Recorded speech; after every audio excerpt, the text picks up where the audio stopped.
ಈ global pharma ಒಂದು manufacturing hub ಅನ್ನ ಭಾರತದಲ್ಲಿ ಮಾಡುವಂತ ಒಂದು ಪ್ರಯತ್ನ ಮಾಡ್ತಾ ಇದ್ದೇವೆ.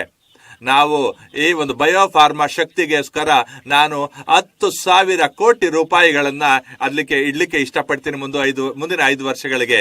ಇದು ಒಂದು ಒಳ್ಳೆಯ ಒಂದು ಎಕೋಸಿಸ್ಟಮ್ ಅನ್ನ, ಒಂದು ಪರಿಸರವನ್ನ, ಒಂದು ಬಯೋಸಿಮಿಲಾರ್ ಅನ್ನ ತರುವಂತಹ ಒಂದು ಕೆಲಸವನ್ನ ಮಾಡಲಿಕ್ಕೆ ಅನುಕೂಲ ಆಗ್ತದೆ. ಇದರಿಂದ ಬಯೋಫಾರ್ಮಾ ಫೋಕಸ್ ಅನ್ನ ಇನ್ನು ರಾಷ್ಟ್ರೀಯ ಸಂಸ್ಥೆಗಳನ್ನ ಫಾರ್ಮಸ್ಯೂಟಿಕಲ್ ಎಜುಕೇಶನ್ಗೆ ಸಂಬಂಧಪಟ್ಟಂತಹದನ್ನ ಈ ಒಂದು ಎಲ್ಲ ನೆರೆಹೊರೆಯವರನ್ನ ತರ್ತಕ್ಕಂಥ ಕೆಲಸವನ್ನ ಮಾಡ್ತದೆ. ಈ 7 ಈಗಾಗಲೇ ಇರತಕ್ಕಂಥ ಸಂಸ್ಥೆಗಳ ಜೊತೆಯಲ್ಲಿ 1,000 ಅಕ್ರೆಡಿಟೆಡ್ ಇಂಡಿಯಾ ಕ್ಲಿನಿಕಲ್ ಸೈಟ್ಸ್, ಇವುಗಳನ್ನ ನಾವು ಈ ಕೇಂದ್ರೀಯ ಔಷಧ ನಿಯಂತ್ರಣವನ್ನ ನಾವು ಅದರ ಸಾಮರ್ಥ್ಯವನ್ನು ಹೆಚ್ಚಿಸ್ತಕ್ಕಂಥ ಕೆಲಸವನ್ನ ಮಾಡ್ತಾ ಇದ್ದೇವೆ. ಅದರ ಶಕ್ತಿ ವರ್ಧನೆಯನ್ನ ಮಾಡಲಿಕ್ಕೋಸ್ಕರ ಒಂದು ಅರ್ಪಣಾ ಮನೋಭಾವದಿಂದ ಇರ್ತಕ್ಕಂತಹ ವೈಜ್ಞಾನಿಕ ಸಮುದಾಯವನ್ನ ಇದಕ್ಕೆ ನಾವು ತರ್ತಾ ಇದ್ದೇವೆ. ಭಾರತದ ಸೆಮಿ ಕಂಡಕ್ಟರ್ ಮಿಷನ್ ಬಗೆಗೆ 1.2x ಇದನ್ನ ವಿಸ್ತರಣೆ ಮಾಡತಕ್ಕಂತಹ ಒಂದು ಸಾಮರ್ಥ್ಯವನ್ನು ಹೆಚ್ಚಿಸ್ಲಿಕ್ಕೋಸ್ಕರ ಇದನ್ನ ಸಂರಚನೆ ಮಾಡ್ತಾ ISN 2.0 ತರುವಂತ ಒಂದು ಪ್ರಯತ್ನ ಮಾಡ್ತಾ ಇದ್ದೇವೆ. ಇದರಲ್ಲಿ ಫುಲ್ ಸ್ಟಾಕ್ ಇಂಡಿಯನ್ IP ಅನ್ನು ತರ್ತಕ್ಕಂಥ ಕೆಲಸ ಮಾಡ್ತಾ ಇದ್ದೇವೆ. ನಮ್ಮ ಸರ್ಕಾರ ಈ ಒಂದು ಇಂಡಸ್ಟ್ರಿಯಲ್ ಲೆಡ್ ರಿಸರ್ಚ್ ಬಗೆಗೆ ಗಮನವನ್ನು ಹರಿಸ್ತಾ ಇದೆ. ಇದ್ರ ಬಗ್ಗೆ ಬೇಕಾದ ತಂತ್ರಜ್ಞಾನವನ್ನು ಅಭಿವೃದ್ಧಿಪಡಿಸಲಿಕ್ಕೆ ಕೆಲಸವನ್ನ ಮಾಡ್ತಾ ಇದೆ. ಇನ್ನು ಎಲೆಕ್ಟ್ರಾನಿಕ್ ಬೇಕಾದಂತಹ ಘಟಕಗಳನ್ನ ತಯಾರಿ ಮಾಡಲಿಕ್ಕೋಸ್ಕರ 2025ರಲ್ಲಿ ನಾವು ಉದ್ಘಾಟನೆ ಮಾಡಿದ್ವಿ. 22,990 ಕೋಟಿ ರೂಪಾಯಿಗಳನ್ನ ಹಾಕಿ ಕೆಲಸವನ್ನ ಮಾಡಿದ್ದೇವೆ. ಇದಕ್ಕೆ ನಾವು ಈ ಒಂದು ಟಾರ್ಗೆಟ್ ಅನ್ನ ದುಪ್ಪಟ್ಟು ಮಾಡ್ತಾ ಇದ್ದೇವೆ.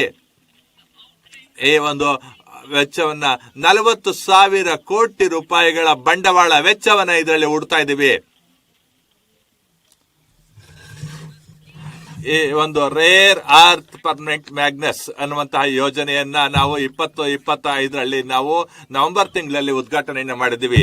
ಇದನ್ನ ನಾವು ಖನಿಜ ಸಮೃದ್ಧವಾಗಿರ್ತಕ್ಕಂತಹ ರಾಜ್ಯಗಳು ಕೇರಳ, ಆಂಧ್ರ ಪ್ರದೇಶ ಮತ್ತು ತಮಿಳುನಾಡು ರಾಜ್ಯಗಳಿಗೆ ಇಲ್ಲಿ ಡೆಡಿಕೇಟೆಡ್ ರೇರ್ ಅರ್ತ್ ಕಾರಿಡಾರ್ಸ್ ಅನ್ನ ನಾವು ಸ್ಥಾಪನೆ ಮಾಡುವಂತ ಪ್ರಯತ್ನ ಮಾಡ್ತಾ ಇದ್ದೀವಿ. ಇದರಲ್ಲಿ ಗಣಿಗಾರಿಕೆಯನ್ನ ನಾವು ಅಭಿವೃದ್ಧಿಪಡಿಸುವಂತಹ ಕೆಲಸವನ್ನ ಮಾಡ್ತಾ ಇದ್ದೀವಿ. Chemical production and reduction import ಗೃಹ ಉತ್ಪಾದನೆಗಳನ್ನು ಹೆಚ್ಚಿಸಲು ಮತ್ತು ಅವುಗಳ ಆಮದು ರಫ್ತುಗಳಲ್ಲಿ ಸುಂಕಗಳನ್ನು ಕಡಿಮೆ ಮಾಡಲು ಕ್ಲಸ್ಟರ್ ಆಧಾರಿತವಾದಂತಹ ಪ್ಲಗ್ ಮತ್ತು ಪ್ಲೇ ಮಾಡೆಲ್ಗಳ ಆಧಾರದ ಮೇಲೆ ಒಂದು ಪೂರಕವಾದಂಥ 3 ಸಮರ್ಪಕವಾದಂಥ ರಾಸಾಯನಿಕ ಪ್ರಕಾರಗಳನ್ನು ನಾವು ಈ ಒಂದು ಯೋಜನೆಯ ಶುಭಾರಂಭವನ್ನು ಮಾಡುತ್ತೇವೆ.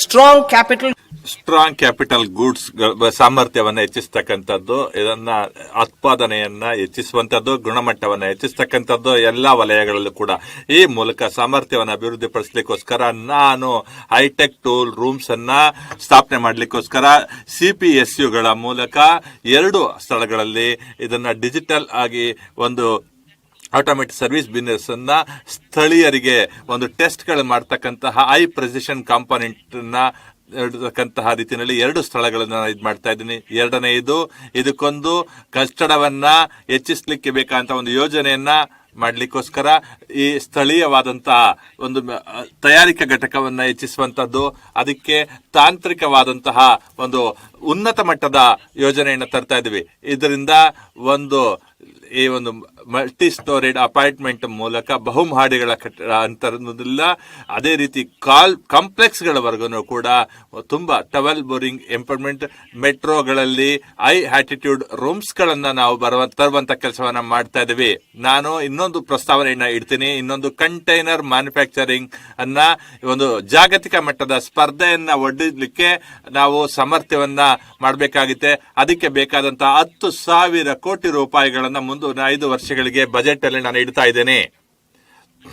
ನಾನು ಈ ಒಂದು ಇಂಟಿಗ್ರೇಟೆಡ್ ಪ್ರೋಗ್ರಾಮ್ ಅನ್ನ ಮಾಡ್ಲಿಕ್ಕೋಸ್ಕರ 5 ಸಂಬರ್ಸ್ ಮೂಲಕ, ಒಂದು national fibre scheme for central Reliance natural fibres, ಅದನ್ನ ಒಂದು ಸಿಲ್ಕ್ ಓಲ್ ಇದನ್ನ ಮಾಡ್ಲಿಕ್ಕೋಸ್ಕರ ಈ ಮಾನವ ನಿರ್ಮಿತವಾದಂತಹ ಫೈಬರ್ಸ್ ಮತ್ತು ಹೊಸ ಕಾಲದ ಒಂದು ಫೈಬರ್ಗಳನ್ನು ತರ್ತಕ್ಕಂಥದ್ದು, ಇದಕ್ಕೆ ಬೇಕಾದಂತಹ ಉದ್ಯೋಗಾವಕಾಶಗಳನ್ನ ಹೆಚ್ಚಿಸ್ಲಿಕ್ಕೋಸ್ಕರ, ಇದಕ್ಕೆ ಬೇಕಾದಂತಹ ಒಂದು ಕ್ಯಾಪಿಟಲ್ ಬಂಡವಾಳ ಒಂದು ನೀಡ್ತಕ್ಕಂಥದ್ದು, ಅದಕ್ಕೆ ಬೇಕಾದಂತಹ ದೃಢೀಕರಣವನ್ನ ಮಾಡ್ತಕ್ಕಂಥ ಪ್ರಮಾಣೀಕರಣವನ್ನ ಮಾಡ್ತಕ್ಕಂಥದ್ದು, ಅದೇ ರೀತಿ ನ್ಯಾಷನಲ್ ಹ್ಯಾಂಡ್ಲೂಮ್ ಮತ್ತು ಹ್ಯಾಂಡಿಕ್ಯಾಪ್ ಪ್ರೋಗ್ರಾಮ್ ಅನ್ನು ತರ್ತಕ್ಕಂಥದ್ದು, ಅದೇ ರೀತಿ ಇದನ್ನ ಸಶಕ್ತಗೊಳಿಸ್ತಕ್ಕಂತಹ ಸಬಲೀಕರಣಗೊಳಿಸ್ತಕ್ಕಂತಹ ಅದಕ್ಕೆ ಬೇಕಾದಂತಹ ಎಲ್ಲ ನೆರವನ್ನು ನೀಡ್ತಕ್ಕಂಥದ್ದು, ಮುಖ್ಯವಾಗಿ ಕಲಾಕಾರರಿಗೆ ಕರಕುಶಲ ವರ್ಗಕ್ಕೆ ಅನುಕೂಲ ಮಾಡ್ತಕ್ಕಂಥ ಕೆಲಸವನ್ನ ಮಾಡ್ತಾ ಇದೆ.